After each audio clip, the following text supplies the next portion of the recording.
Nah, sekarang kita akan bercerita tentang cara mendapatkan dan contoh penyediaan produk pinjaman. Di sini kita akan melihat secara analogi. Secara simpel, cara mendapatkan produk pinjaman yang pertama adalah tentukan jenis pinjaman yang dibutuhkan.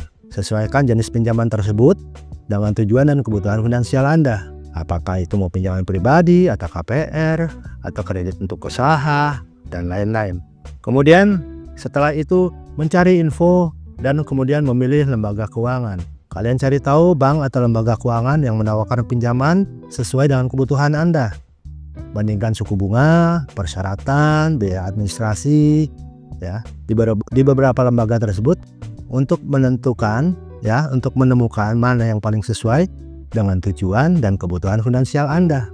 Kemudian biasanya Anda harus mempersiapkan dokumen-dokumen seperti ID, ya kan, bukti penghasilan atau slip gaji, NPWP, rekening bank. Kemudian kalau misalkan kegunaannya untuk bisnis, diperlukan dokumen-dokumen perusahaan dan laporan keuangan perusahaan dalam waktu beberapa periode tertentu.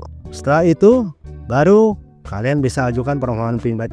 Setelah itu kalian bisa ajukan permohonan pinjaman. Ada formulir aplikasi yang masih diisi, bisa online atau di lokasi kantor cabang atau kantor pusat, tergantung kebijakan masing-masing si perusahaan. Setelah itu data kalian akan diverifikasi, akan diakses oleh perusahaan pemberian pinjaman untuk menilai kelayakannya. Contoh-contoh asesmen yang diperlukan itu adalah faktor-faktornya adalah riwayat kredit, kemampuan membayar, dan profil risiko. Ya, mereka juga akan mengecek riwayat kredit Anda di lembaga kredit seperti OJK untuk pinjaman di Indonesia. Setelah itu dilewati dan mereka sudah oke dan Anda sudah oke dengan hitungannya, maka kalian akan sign tanda tangan perjanjian pinjaman. Setelah sign itu, maka ada pencairan dana ke lokasi yang ditujukan sesuai dengan perjanjian yang ada. Setelah itu, pinjaman dapat kalian gunakan dan yang tahap berikutnya adalah pembayaran cicilan sampai lunas. Di sini dalam slide ini kita sediakan beberapa contoh penyedia produk pinjaman. Yang utama adalah bank konvensional, ada Mandiri, BRI, BCA, dan ada beberapa yang punya beberapa yang punya kekuatan tersendiri. Seperti Bank Mandiri, mereka kuat di kredit tanpa agunan. Kemudian Bank BRI, mereka terkenal dengan kredit usaha rakyat untuk membantu pelaku UMKM. Kemudian Bank BCA, mereka menawarkan KTA, KPR, dan kredit kendaraan bermotor. Contoh penyedia yang kedua adalah Bank Syariah. Ada Bank Syariah Indonesia atau BSI, yaitu gabungan bank-bank syariah di beberapa bank BUMN. Kemudian ada Bank Muamalat. Selain dari dua bank tersebut, ada namanya perusahaan pembiayaan multi-finance. Yang terkenal di sini adalah Ajana Finance, Fifth Group, BCA, dan lain-lain.